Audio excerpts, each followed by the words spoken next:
Hey guys, welcome back to Me Being Cheap, Better Living, where we have better living through goal setting, accountability, and positive encouragement. If you have not done so already, please consider subscribing to the channel. Hit the bell icon to receive notifications, and please, after watching this video, leave a comment and then find another comment and leave some positive encouragement for that person. This channel is about support, encouragement, and accountability. Let's keep it positive. This is a new channel. I am trying to grow the channel. So when you go to look for the comments, there may not be any. So be a trendsetter and leave a comment. All right, so here I am being accountable. I just got back from a run. Today is Tuesday, July 12th. I usually don't run on Tuesdays. However, my friend and I did not run on Monday for various reasons. So we were making up a run today. So I did hit a couple of micro goals, or a goal within a goal. So this weekend, she and I ran 6 miles. That is the furthest I have ever run in my life. So that's an accomplishment.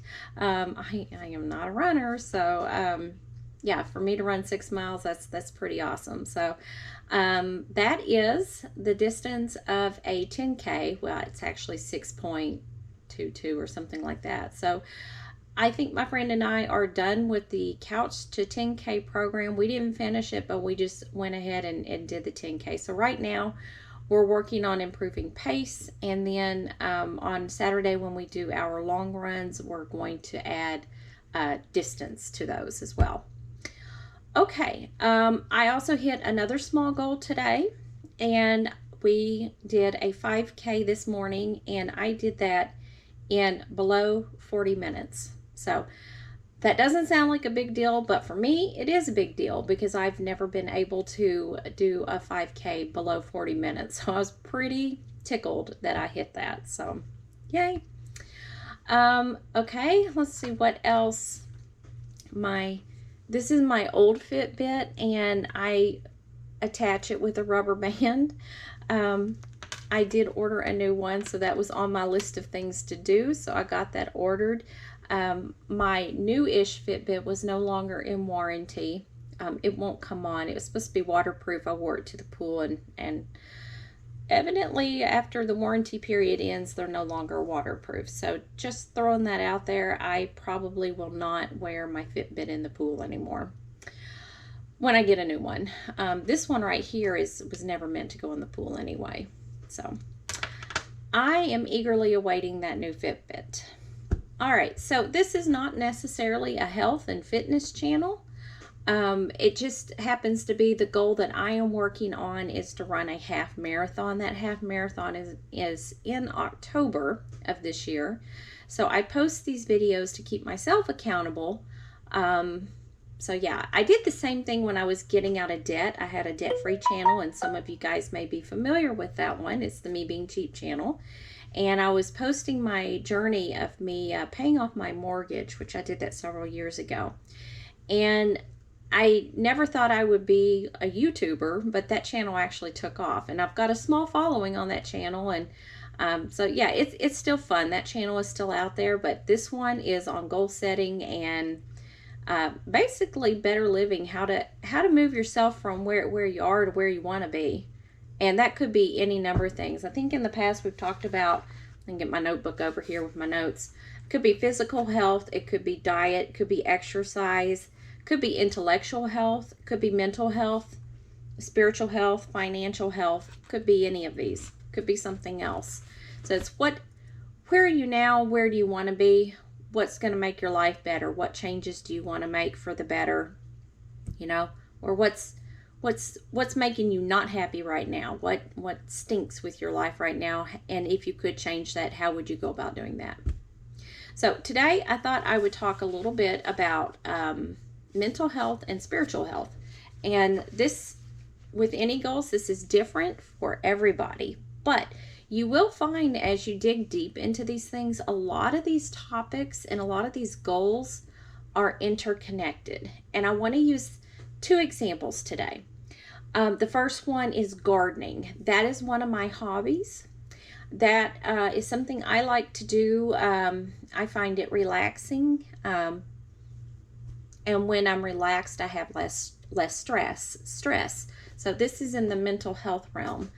Um, I also do better mentally when I exercise. So the fact that I'm training for the half marathon actually helps my mental health by reducing my stress. So it is all tied together. But we're going to talk about gardening.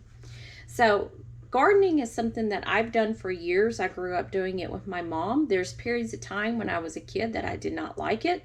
I did not like going out there and working in the garden. I didn't really like helping with the canning, but now as an adult, I've been gardening for years, canning for years. I have a freeze dryer now, so I do a lot of freeze drying too. But that is a hobby of mine. But it's also other things. So because it's a hobby, it's something I do, it reduces my stress. It gives me exercise, which is good for my physical body. It gives me vitamin D when I'm out in the sun, so I get that nice sun exposure, that dose of vitamin D, and that's healthy. Boy, I'm a popular person. I'm getting lots of texts this morning. The other thing, so it's rewarding. You have this hobby and then you get food, so that increases your food security. So you know that you'll have something to eat. So if you had financial concerns, you're moving a little bit towards self-sufficiency, so you'll know that even if your financial situation were to change, that you would be able to eat. So that's nice. Also, you can help others. So, and when you help others, that actually does things to boost your mental health as well.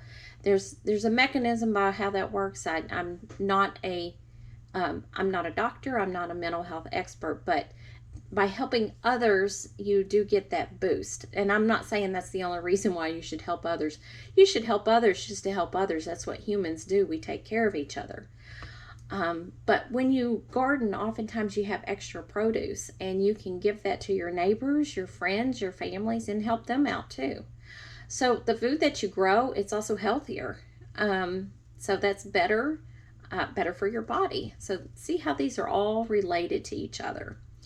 When you can your food, if you use the canning jars are reusable. They also have a reusable canning lid. I use the Tattlers, so it's sustainable. Once you own those products, you can continue to can year after year, because theoretically you're canning and then you're using that food through the year, and then you empty the jar, you wash it, put it on the shelf, and then you can use it again. So it's sustainable. And the only thing is sometimes hobbies, when it gets to be too much, sometimes it can become stressful. So like usually in August, when all the harvest is coming in and I've got all this food I need to put up, I need to can it, I need to freeze it, I need to freeze dry it, or what have you. That can be a little stressful. So years ago I figured out I just need to plan on taking a couple days at PTO from work at various times, and that's usually in August, just to get caught up on that, and that helps with the stress. But at the end, when you see all those jars on the shelf, or all that food that's been freeze dried, it's rewarding. It's rewarding to see what you've accomplished from starting with that little seed, and starting it under the grow lights on the heat mat, starting it from a seed, and then you've got this plant, and then the plant puts off vegetables. So it's kind of it's amazing. So and it's just so interesting that you've got that one little seed, and like this one might become a tomato, and this one over here might become a cucumber. So it's pretty cool. It's amazing how that works. So yeah, gardening, that's a hobby, helps with your mental health, gives you exercise, gives you sunshine. You can also tie in intellectual growth with this too. You can learn a new skill. You can learn about how to improve your gardening techniques. So that's also helpful. But like, you can do what I do and listen to a podcast, and depending on the subject that you're listening to, so sometimes I'll listen to podcasts purely for entertainment, but sometimes I'll pop in one that's educational. or the same with an audio book. So sometimes I'm listening to something while I'm gardening. So kind of kill two birds with one stone and work on two hobbies at the same time, because I do like listening to podcasts and audiobooks. I used to be an avid reader, but I find that if I sit down these days, I usually fall asleep. So I usually do better with an audiobook. Um, so the other thing I wanted to talk about that also falls within the intellectual and spiritual growth and hobby realm. Um, I've never been much of a sewer. I've done some sewing mostly to make things around the house that are helpful. Not really sewing garments to wear, but doing repairs, that sort of thing. And Michael got me a serger for Christmas. Pretty complicated. It is a, a 5-string serger, and I've had on my list for a while to sit down and learn how to use it. So that's intellectual growth, learning how to use the machine, and sewing is also a hobby. So two things there. But I'm going to tie in spiritual with this too. So I am trying to get more connected with some of the church ministries at my church, and one of them that Michael and I joined is the blanket ministry, which it's a group of people at the church, and we provide blankets. We make the blankets and other related items, and sometimes they go to nursing homes, sometimes they go to hospice. They've recently started making some little tiny blankets for NICU babies. There's some that go to the children's home, but any number of settings where these blankets